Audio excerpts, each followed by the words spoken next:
নমস্কার বন্ধুরা, আশা করি আপনারা সবাই খুব ভালো আছেন আর আপনাদের আশীর্বাদে আমাদের দিনগুলো বেশ ভালোই কাটছে। আজ শুক্রবার আর আজকের সকাল 9:30 থেকে আরও একটা ব্লগ শুরু করছি। জানেন তো, সেই দিন রাতে ওই সাপের ঘটনাটার পর থেকে মনের মধ্যে এত ভয় লাগছে সে আর বলে বোঝাতে পারবো না। গতকাল রাতে বাথরুম যাওয়ার সময় দেখলাম পাকুমের এই খাটটাতে কি একটা যেন ছুটে গেল। পরে বুঝলাম ওটা ইঁদুর, কিন্তু ওই ইঁদুরটাকে ছুটে যেতে দেখেই আমার না ভীষণ ভয় লেগে গেছে। তাই সকালবেলায় ভালো করে ওর জামা কাপড়গুলো ঝেড়ে ঝেড়ে দেখছি কিছু ঢুকে আছে কিনা। আসলে সেদিন ইঁদুর ধরার জন্যই সাপ এসেছিল। তারপর থেকে যখনই ইঁদুর দেখছি মনের মধ্যে কেমন যেন একটা ভয় লাগছে। আর একজনের কাণ্ড দেখুন, ডাইপারটা খুলে দিয়েছি, ও ডাইপারটা নিয়েই টানা হেজরা করছে। এই যে ওকে সুন্দর করে পরিষ্কার করে বসিয়ে দিয়েছি। এবার দেখুন ফোনটা হাতে নিয়েছে, এবার হাতে নিয়েই ও এখন হ্যালো হ্যালো শুরু করেছে। আর ওর পাশে ওর দাদা চুপচাপ বসে আছে।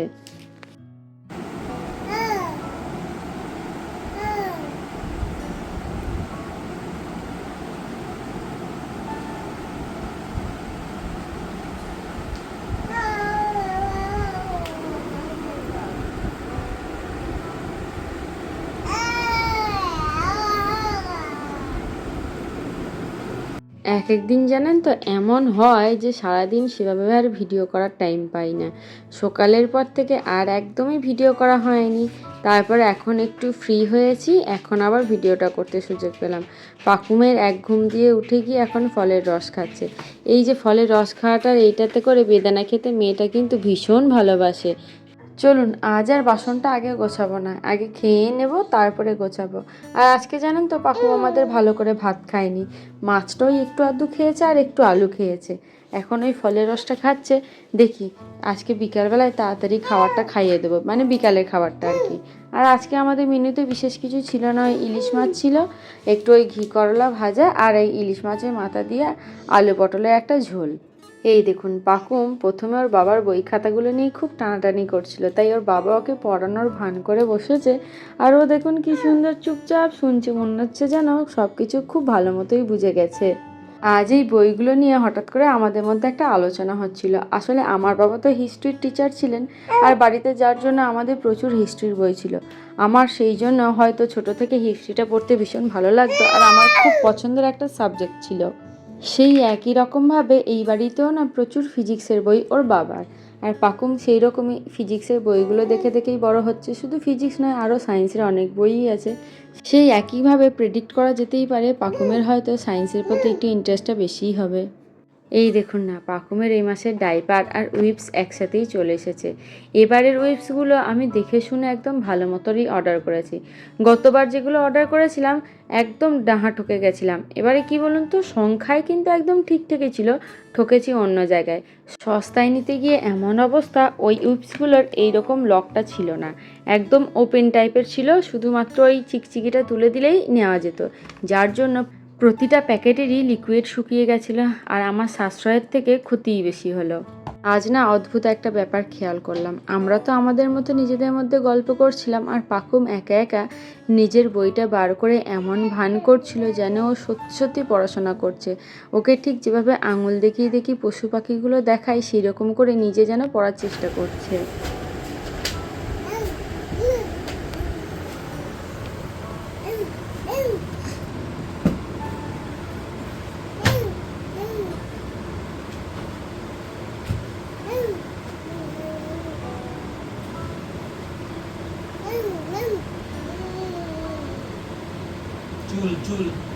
জানেন তো, আমাদের মধ্যে একটা ধারণা আছে বাচ্চারা হয়তো কিছুই জানে না বা কিছুই বোঝে না।